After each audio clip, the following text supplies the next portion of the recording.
Hello friends, কেমন আছো সবাই? আশা করছি সবাই ভালো আছো। তৃষান মামি ডেলি ব্লগে সবাইকে স্বাগত জানিয়ে আজকে একটা নতুন ব্লগ শুরু করছি।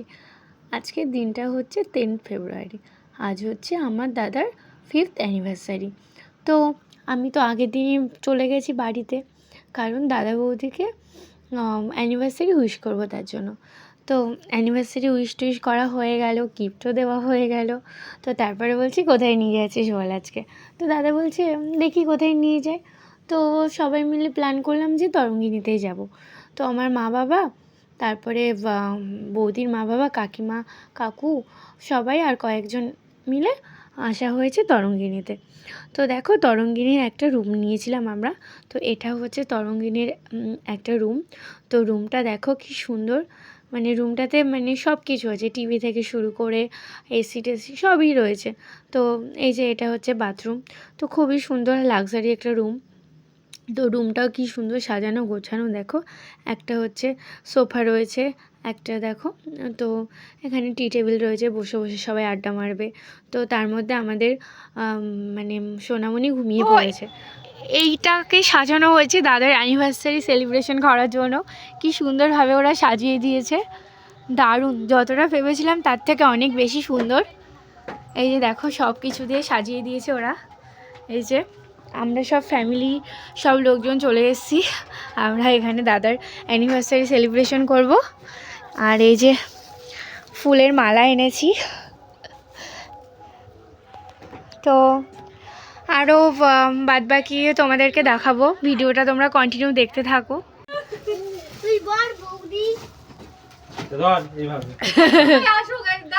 ও বৌদি ছবি তুলে নাও, পরে টাইম পাবে না কিন্তু। হ্যাঁ পরে কিন্তু হয়ে ওঠে না, জানো তো। ছবিগুলো তুলে নিলাম, মাঝে আসো মাঝে।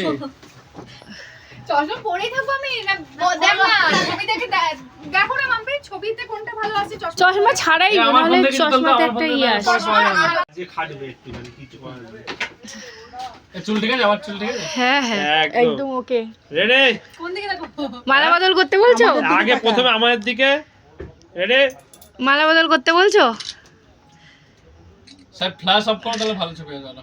হ্যাঁ কিচ্ছু হবে, দাঁড়াও আমি যেটা বলছি। ঠিক আছে তোমারটা। তো ওখানে গিয়ে আমরা অর্ডার করেছিলাম গরম গরম চিকেন পাকোড়া। তো দেখো পকোড়াগুলো চলে এসে এই দাদাটা সার্ভ করলো। তো তারপরে আরও মেন খাবারগুলো সব অর্ডার দেওয়া হয়েছে। দেখো কি সুন্দর একটা কিউট প্লেটে দিয়ে গেছে সস উইথ পকোড়া।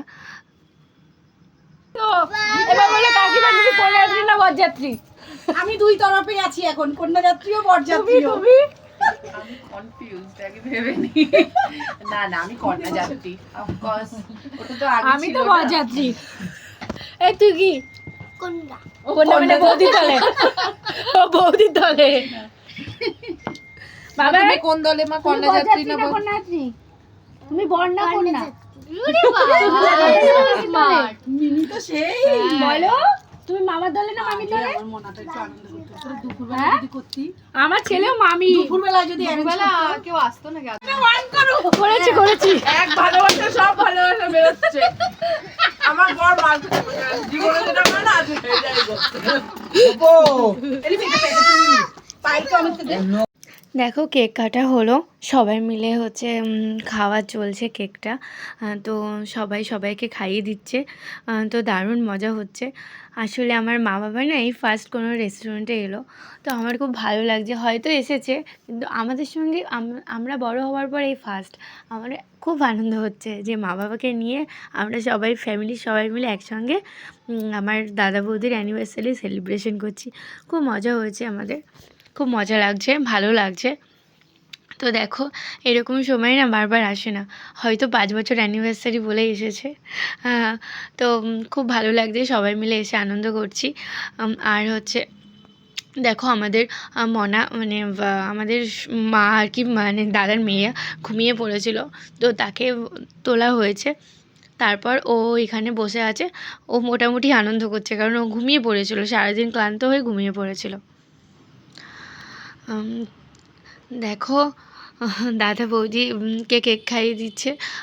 তো আর যে মনা, ওই মনা হচ্ছে সবে উঠলো, উঠে কেকটা দেখে খুব আনন্দ করছে। তো আমরা সবাই মিলে খুব মজা করছি এখানে। কিন্তু একটা বিষয় হলো, আমরা যদি একটু সকাল সকাল আসতাম, আমরা প্রায় এখানে এসেছি 8টা সাড়ে 8টায়, তো আমরা যদি একটু দুপুর দুপুর আসতাম তাহলে অনেক ভালো মজা হতো। কারণ এখানে প্রচুর ঘোরার জায়গা, প্রচুর ছবি তোলার জায়গা রয়েছে, তারপরে প্রচুর ফুল বাগান, মানে অনেক কিছু যেটা আমরা মিস করে গেলাম আর কি। তো সেই আশাই হলো, কিন্তু আমরা একটু লেট করে এসেছি। যদি একটু মানে একটু যদি তাড়াতাড়ি আসতাম তাহলে অনেক কিছু হয়তো দেখতে পেতাম। তো তারপর দেখো কেক কাটিং প্রায় শেষ। তো এবার খাওয়া দাওয়া পালা। তো এই যে সবাই বসে পড়েছি। এটা হচ্ছে ওই রেস্তোরাঁর আর কি। এটা হচ্ছে কমন রুম, এখানে সবাই খাওয়া দাওয়া করে। তো এই যে আমার বাবান বসে পড়েছে, আমার মা, বাবা, তারপরে ওইদিকে দাদা, বৌদি সবাই বসেছে। তো বাবান তো খুব এক্সাইটেড হয়ে গেছে। ও কোনো রেস্টুরেন্টে এসে একটু বড় হওয়ার পর, যখন 1 বছর মতো ছিল তখনও গেছিলাম রেস্টুরেন্টে, কিন্তু এখন যেহেতু একটু বড় হয়েছে সেজন্য ওর ভালো লাগছে। তার জন্য দেখো স্পুন নিয়ে বসে পড়েছে। তো এটা করছে, ওটা করছে। তারপর ফাইনালি আমাদের খাবারগুলো চলে আসলো, এবার খাওয়া দাওয়া হবে। এই যে সবাই লোকজন, তোমাদেরকে সবাইকে দেখাচ্ছি একবার করে। দেখো দেখো চলে এসেছে আমাদের খাবার। আমাদের আজকের মেনু হচ্ছে মিক্সড ফ্রাইড রাইস আর হচ্ছে মাটন কষা। তো দেখো ফ্রাইড রাইসটা সবে এসে গেছে, এখনও মাটন সার্ভ করেনি ওরা। তো সার্ভ করবে, সবে সার্ভ করবে। তো এখানকার খাবার দাবার না খুব ভালো ছিল, মানে খারাপ বলবো না, খুব ভালো ছিল।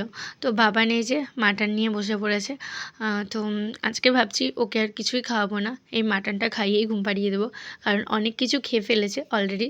ও পকোড়া খেয়েছে, ফিশ ফিঙ্গার খেয়েছে, আরও অনেক সস খেয়েছে, শসা খেয়েছে। আর এরপর বেশি কিছু দিলে তো অ্যাসিডিটি হয়ে যাবে। আর হ্যাঁ, সবার লাস্টে তোমাদেরকে গিফটটা দেখায়, না হলে ভুলেই যাচ্ছিলাম গিফট দেখাতে। তো দেখো, আমি আমার তরফ থেকে বৌদিকে একটা ছোট্ট প্রেশার কুকার গিফট করেছি, কারণ বৌদির এই প্রেশার কুকারটা দরকার ছিল আর অনেক দিন ধরেই আমাকে বলছিল। তো ফাইনালি দেবো করে দেওয়া হচ্ছিল না। তো ভাবলাম কি দেবো। তারপর হঠাৎ করে মনে হলো যে হ্যাঁ, বৌদির তো একটা ছোট প্রেশার কুকার দরকার, সেটাই আমি দিয়ে দিই।